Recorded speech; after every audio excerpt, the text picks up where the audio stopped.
প্রিয় দর্শক, স্বাগত জানাচ্ছি সারাদিনের সংবাদে প্রতিদিনের আয়োজন রাত 11টার শীর্ষ সংবাদে। সারা বিশ্বের গুরুত্বপূর্ণ সব সংবাদের শিরোনাম জেনে নিন শুরুতেই। চিকিৎসার জন্য লন্ডন সফরে যাচ্ছেন খালেদা জিয়া। দীর্ঘ 7 বছর পর মায়ের দেখা পাবেন তারেক রহমান। নাফিজ শরাফত পরিবারে বাড়ি, জমি ও 18 ফ্ল্যাট ক্রোকের আদেশ।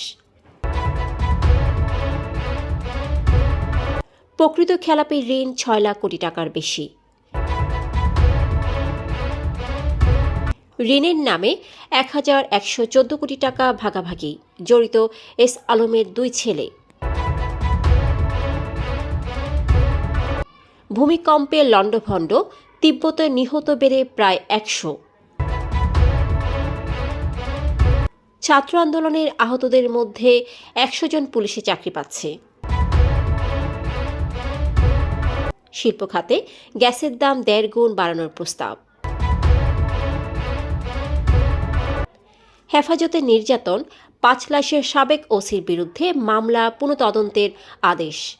অন্যদিকে সাবেক ওসি নিজামকে হেনস্থার ঘটনায় স্বেচ্ছাসেবক দলনেতা বহিষ্কার। দেশে ফিরলেন ভারতে আটক জেলে নাবিকেরা, পরিবারের কাছে হস্তান্তর। 2 স্তরের টেস্ট চায় 3 মোড়ল। এই মাসেই আইসিসির সঙ্গে বৈঠক। প্রিয় দর্শক, এবারে জেনে নিন বিস্তারিত। ফ্যাশন ব্র্যান্ড মানে art. BNP chairperson Khaleda Zia উন্নত চিকিৎসার জন্য লন্ডন যাচ্ছেন। আজ রাত 10টায় হজরত শাহজালাল বিমানবন্দর থেকে এয়ার অ্যাম্বুলেন্সে কাতার হয়ে লন্ডনের উদ্দেশ্যে রওনা হন তিনি। দলীয় সূত্রে জানা গেছে, বেগম জিয়ার এ সফরের মধ্য দিয়ে 7 বছর পর বড় ছেলে তারেক রহমানের সঙ্গে সাক্ষাৎ ঘটবে। বিএনপির পক্ষ থেকে জানানো হয়েছে, বিমানবন্দরে তারেক রহমান খালেদা জিয়াকে স্বাগত জানাবেন। 2017 সালে খালেদা জিয়া শেষবার লন্ডন সফর করেছিলেন, যেখানে তার চোখের অপারেশনও করা হয়েছিল। আওয়ামী লীগ সরকারের সময় আর্থিক খাতে সুবিধা পাওয়া ব্যবসায়ী চৌধুরী নাফিজ শরাফত ও তার পরিবারের বাড়ি, জমি এবং 18টি ফ্ল্যাট ক্রোকের আদেশ দিয়েছে আদালত। দুর্নীতি দমন কমিশনের আবেদনে মঙ্গলবার মহানগর দায়রা জজ জাকির হোসেন গালিব এ আদেশ দেন। দুদকের আদালত পরিদর্শক আমির হোসেন জানান, নাফিজের নামে গুলশানে 20 তলা বাড়ি, 8টি ফ্ল্যাট এবং নিকুঞ্জ, গাজীপুর ও বসুন্ধরায় জমি ও ফ্ল্যাট রয়েছে। এছাড়া তার স্ত্রী আঞ্জুমান আরা শাহিদের নামে বসুন্ধরা, পান্থপথ, গুলশান ও মিরপুরে জমি ও ফ্ল্যাটের মালিকানা রয়েছে।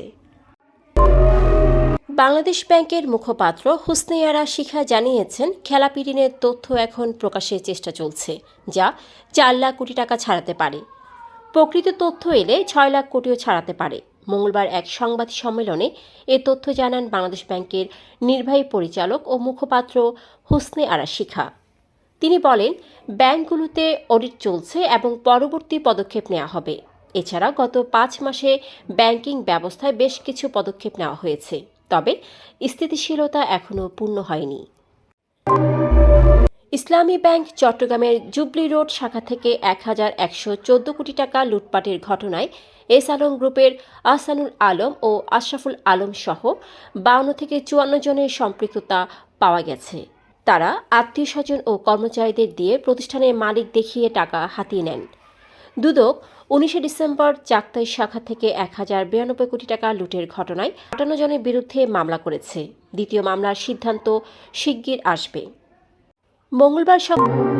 মঙ্গলবার সকাল 9টা 5 মিনিটে 6.8 মাত্রার ভূমিকম্প তিব্বতের হিমালয় অঞ্চলে আঘাত হানে। এতে শতাধিক নিহত এবং অন্তত 130 জন আহত হয়েছেন। হতাহতের সংখ্যা আরও বাড়তে পারে বলে জানিয়েছে চীনের সিনহুয়া টেলিভিশন।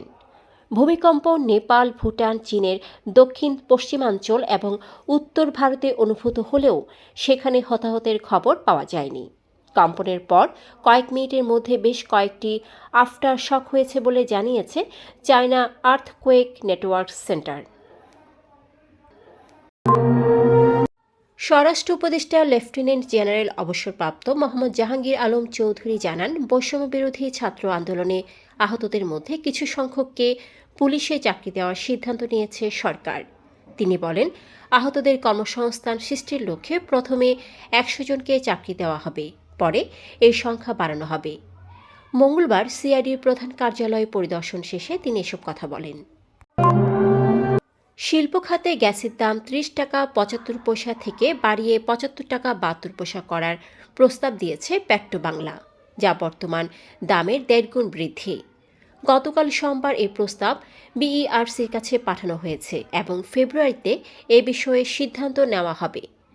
বিইআরসি সচিব ব্যারিস্টার মোহাম্মদ খলিলুর রহমান খান মঙ্গলবার বিষয়টি নিশ্চিত করেন। চট্টগ্রামে কিডনি ডায়ালাইসিস ফি বাড়ানোর প্রতিবাদকারী এক যুবককে নির্যাতনের অভিযোগে পাঁচলাইশ থানার সাবেক ওসি সহ 2 পুলিশ কর্মকর্তার বিরুদ্ধে মামলা নতুন করে তদন্তের আদেশ দিয়েছেন আদালত।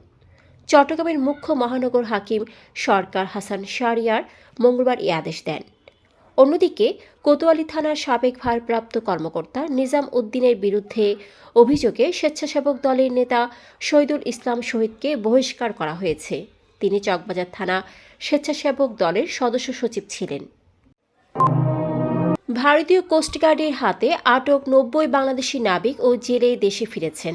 আজ মঙ্গলবার চট্টগ্রামের পতেঙ্গায় তাদের পরিবারকে হস্তান্তর করেছে বাংলাদেশ কোস্ট গার্ড। সঙ্গে মাছ ধরার ট্রলার দুটি মালিকদের কাছে তুলে দেওয়া হয়।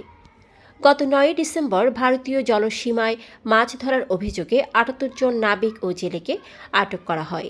আর 12 সেপ্টেম্বর একটি ট্রলার ডুবির পর 12 জন জেলেকে উদ্ধার করে ভারতীয় কোস্ট গার্ড। ভারত, অস্ট্রেলিয়া ও ইংল্যান্ড নিজেদের মধ্যে আরও বেশি টেস্ট খেলার জন্য টেস্ট ক্রিকেটে 2 স্তরের কাঠামো চায়। এই বিষয়ে চলতি মাসের শেষে অস্ট্রেলিয়া ও ইংল্যান্ড ক্রিকেট বোর্ডের প্রধান আইসিসি চেয়ারম্যানের সঙ্গে বৈঠকে বসবেন। টেস্টে দ্বিস্তর চালু হলে Bangladesh, West Indies, Afghanistan, Zimbabwe দ্বিতীয় স্তরে থাকবে। অস্ট্রেলিয়া ভারতের বর্ডার গাভাস্কার ট্রফির দর্শক সাড়া দেখে এই প্রস্তাব নিয়ে আগ্রহ বাড়ছে, যেখানে অস্ট্রেলিয়ায় 8 লাখেরও বেশি দর্শক উপস্থিত ছিলেন। দর্শক, এতক্ষণে আমাদের সাথে থাকার জন্য ধন্যবাদ। প্রতি মুহূর্তে দেশ বিদেশের গুরুত্বপূর্ণ সব সংবাদ জানতে ভিজিট করুন www.সারাদিনেরসংবাদ.com ও চোখ রাখুন সারাদিনের সংবাদের অফিসিয়াল ফেসবুক পেজে। Fashion brand Mani Art. Men's, ladies and kids wear.